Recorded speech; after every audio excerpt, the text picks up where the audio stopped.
I love the Premier League, so that's why these both teams the last years always they were fighting to win the Premier League. So what a game, ups and downs, highs and lows, and in general more than satisfied for the week we had ahead of us with the three games away with tough opponents, and we behave as a great team. We haven't lost the game and we haven't won it, so it's mixed emotions. You know, I thought on another day we could have got the 3 points. We had the better chances. You know, that's football. Should Liverpool have been down to 10? James Milner's second yellow, maybe? It's yellow card. And against that team, against that margin is so close, it's a big difference to play in that. But at the end, I understand. For the referees, do it in Anfield, Old Trafford is not easy. I understand sometimes, but it was yellow card. Too much clear. It's not interpretation on that. What's the feeling in your dressing room? I think we'll be disappointed overall because I think we can be better in the first half in terms of performance. And then last 10 minutes, 2-1 up, I think we should see the game out, to be honest. So disappointing, but still positives to take. You know, City are a good team. Spoke to Jordan Henderson and he said there's a bit of disappointment in the dressing room that you hadn't won the game. Do you share that? Yeah, I do. It actually feels like that, but I have a brain as well. And when I think about it, then I think, come on. Really, the first half was really bad. So we should not, and we will not, ignore that.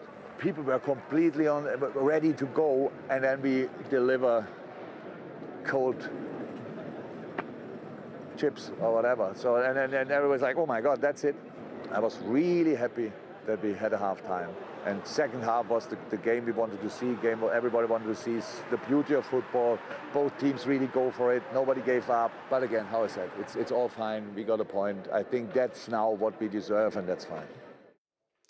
Well, over the years of doing this, we've often seen title challengers cancel each other out in games like this, and this was the opposite. It was brilliant. Oh, it was a magnificent game. Man City played some incredible stuff in the first half. Liverpool didn't turn up. City battered them, I thought. Should have been at least two or three goals up, created some very good opportunities. And we said at half-time, didn't we, that Liverpool can't be as bad as that again in the second half. And Jurgen has obviously worked wonders in the dressing room with what he said. Much more energy Liverpool had in the second half. I mean, and the 2 goals that Liverpool scored were unbelievable, particularly the Mo Salah one. I mean, it's one of the best of the Premier League era. Well, Alan said Liverpool were bad in the first half. Yeah. Jurgen Klopp said they were bad in the first half. You're not going to disagree with either of those two, are you? Definitely not. No. I'm going to go straight down that same line, I think, especially after Jurgen's interview as well. I'm not going to argue with him. Look, they struggled in that first half, I thought, and it was down to City's press like they did against Chelsea. But you had situations like this a lot where Mo Salah, you know, he's playing right back here, essentially, Mo Salah, up against Grealish. But it was more to do with when they did win the ball back. That's their whole team. You know, you throw a blanket over them all. There's no outball here. Usually with Liverpool, you're thinking, right, counter-attack, Mane, Jota, Salah on the bike, but there was nothing to hit. So time and time again, they were getting caught out. When Matic was coming forward with the ball, can he play that ball into Diogo Jota, the one to Mane? I just felt like those little 5-yard balls where they had composure, well, where they usually have composure, just weren't there. So they couldn't find their rhythms. You know, the situations like this where Matic does find the ball this time, and then it's a poor ball. It was always kind of like stop-start for Liverpool in that first half. Second half, much better. Higher up the pitch, better quality of ball. And you always felt with these three, you get them the opportunities, they will score. This goal, and the 2 goals that Liverpool scored, are kind of as pure and as high-level quality as you're going to see in any league in the world. With Mane's run here, which is brilliant about this, if he makes that run, he's offside. What he does is he bends his run in front of Ruben Diaz. People talk about why forward should bend the run. That's exactly why forward should bend the run. Stays onside. Look at this little look here for Mo Salah. He knows what Cancelo wants to do. He just uses his body to get him out of the way. What happens next, you can't explain. There's no point in even doing any kind of Piero analysis on it. Well, not from you. It's just world class. All right.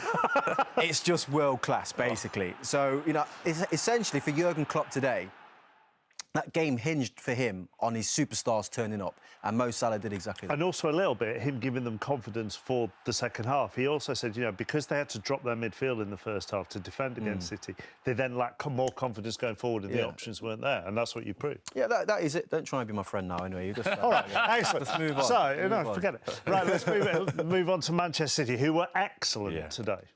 Yeah, and they've been excellent in the last 2 away games. So the 3 that they've had the last week in in terms of Chelsea, PSG, and today. Some of the football they've played was unbelievable. Certainly the Chelsea game was one of the best performances I've seen for a while. They should have won by more. They created chances, and on Wednesday, and again today, I just think when they want to go that little bit extra, we know that they wanted Harry Kane, we know that they wanted that centre forward, and I think certainly in the last 3 games that's highlighted a lot. Today there were several. When you get that ball there, you're looking at the options and thinking, OK, where's the 9? Where's Grealish, who's in the false 9? By the time he gets there, it's too late. Yes, City like to play the passing game, and it's successful for them, and they won't be far away again this season. But at times, I just think by the time he gets there, then they made it slightly easier for Liverpool, and I think it should have been, and they should have been out of sight, because just look at Foden there. He's looking for that ball. It's the right ball. His centre forward would make that run. De Bruyne doesn't. Look at Foden's reaction. He wants him. He's desperate for him to make that run. Again, they get into a great position. Now, a forward again would make the run to the near post or the far post. Foden was superb, as was Bernardo Silva, but he's not a centre forward. Same thing again. They get into that position and he's looking up. There's no one there. He's got to hold on to the ball, hold on to it. But by the time the ball comes in, Liverpool have been able to get players back and they deal with it comfortably.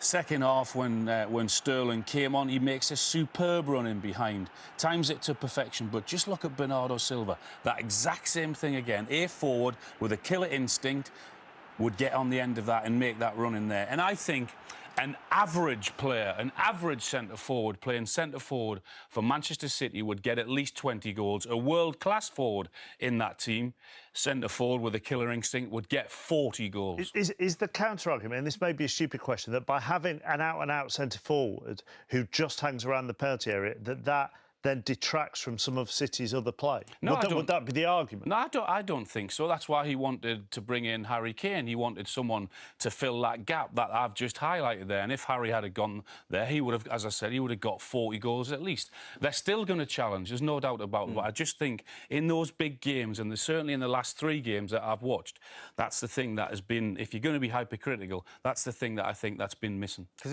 in fairness, just quickly before you move on, they won the league and got to a Champions League final last year without a striker, essentially. I mean, I know they had Aguero there, but he was injured for a lot of the season, and Gabriel Jesus was in and out. But then people would say exactly what you just said. That final, that's probably where they needed that. Yep. Everything went through Phil Foden today for Manchester City. He's electric, the kid. You know, he's only just come back. You know, starting games for City. His first game that he started in the Premier League was away at Chelsea, and the impact that he has on this team is very evident. The chances created. The couple of things I love about Phil Foden, and one of the biggest things, and that was the pass of the day, by the way, from Edison. He runs forward non-stop. He's asking questions of you, whether he's got the ball at his feet or whether he's running in behind you. He scores a goal. You know, he's one of the we were talking about it before, a left-sided player who likes to play on the left side. Usually you've got right-footers on the left wing, left-footers on the left wing, liking to cut inside, a bit like what Liverpool do, what Manchester United do with Greenwood and Sancho or Rashford. But, you know, I mean, Al, we both were lauding him throughout the game. I just sat there thinking, you know, some of the things that he's doing with that football on that left-hand side were just superb. Some of the balls he was playing in. What a player he is. Yeah. Liverpool should have been down to 10 men. Would you both agree with Pep Guardiola there? Yeah. Absolutely, 100%. I mean, on this occasion here, the ref doesn't even give a free kick when Foden's running in behind for Milner. I mean, he gave him a torrid afternoon, James Milner. That's unbelievable. That you can see clearly from this angle. He clips him there. Yeah. So he doesn't even give a free kick. And if he did, it should have been a yellow card on that occasion. That isn't, OK. Then he gets the yellow card, which was absolutely correct. So already I think he could have gone for that one if he had given the first decision. I I mean, this one is just bizarre. What the referee is thinking there, I wonder whether the referee thinks Henderson has clipped him rather than Milner. But that would be the only thing. It's the only defence you can give him. Yeah, but it's still got the first one badly wrong as well. To get 2 so wrong. Yeah. I mean, James Milner and Liverpool definitely got away with one. And for all the attacking play, very, very quickly, what a block this is. Oh, I mean, the way he anticipates it, the way he reads the game, mistake by the goalkeeper, you need someone to come and bail it out, and Rodri certainly does that. Didn't have his best game, by the way, but had probably the biggest moment of the game for the team by doing that. You know, brilliant block. Hearts in mouth's time. OK. Still talking to me for the rest of the show? Just about, mate. OK, good.